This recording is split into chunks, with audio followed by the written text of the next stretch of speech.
Sekarang saya berada di salah satu situs cagar budaya yang terdapat di Kota Batu Sangkar, Kabupaten Tanah Datar, Provinsi Sumatera Barat.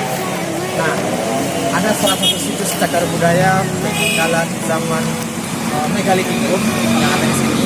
Namanya situs cagar budaya Batu Batikam. Kenapa namanya Batu Batikam? Karena batu itu memang ditikam. Nah, siapa yang menikamnya itu? Oke, kita lihat perjalanan kita ke mana.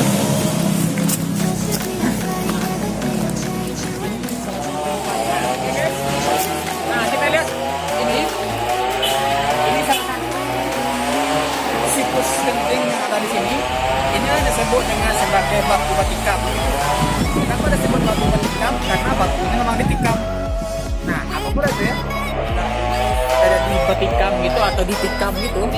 Nah, ini yang ditikam oleh keris salah satu batu yang bertengkar.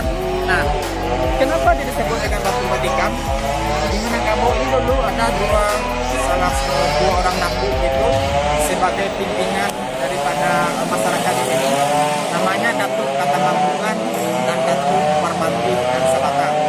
Kedua datuk ini adalah keturunan raja-raja mereka atau raja Minangkabau ini.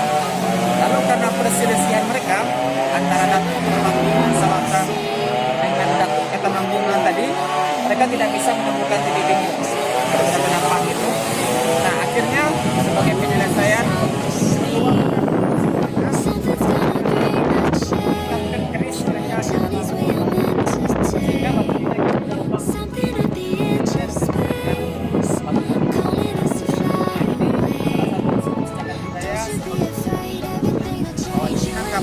pernah terjadi perselisihan antara dua datuk, lalu menyelesaikan perselisihan mereka itu, mereka kemudian meluapkan emosinya dengan cara menancapkan keris mereka ke dalam batu ini.